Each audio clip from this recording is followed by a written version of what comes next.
ताज्या आणि सुपरफास्ट बातम्या पाहण्यासाठी स्वराज्य न्यूज मराठीला सबस्क्राईब करा आणि बेल बटन प्रेस करा।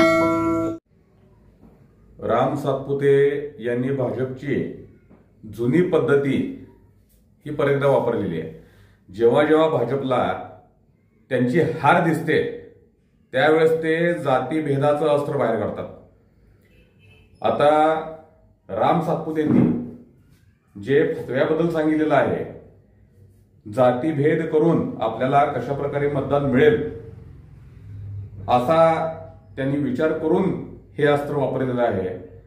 तर मी तर असं म्हणेन की आमदार राम सातपुते यांना सध्या काउन्सिलिंगची गरज आहे।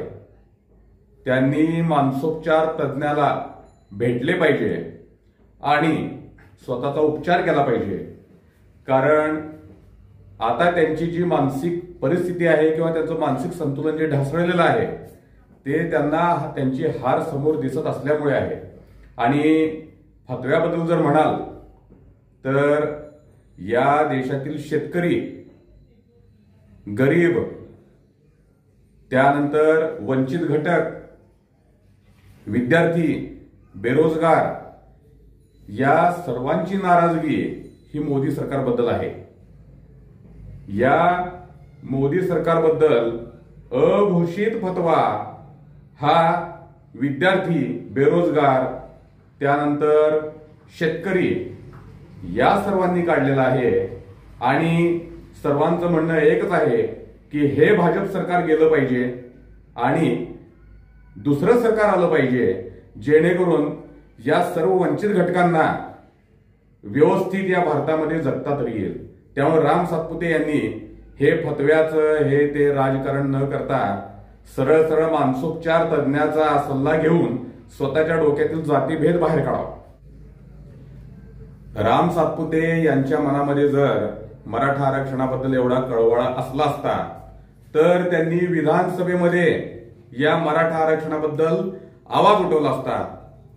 आणि जे या महाराष्ट्राचे लाडके उपमुख्यमंत्री ज्यांनी या महाराष्ट्राचं राजकारण हे पूर्ण खड्ड्यात घातलेलं आहे, मातीत घातलेलं आहे, अशा देवेंद्रजी फडणवीसांना त्यांनी जर म्हणलं असतं की तुम्ही मराठा आरक्षणाबद्दल केंद्राकडे मागणी करा की केंद्राकडून काही जर यामध्ये उपाययोजना झाल्या तर मराठा आरक्षण हे महाराष्ट्रातलं हे टिकू शकेल, याबद्दलची मागणी आमदार राम सातपुतेंनी अजिबात केली नाही।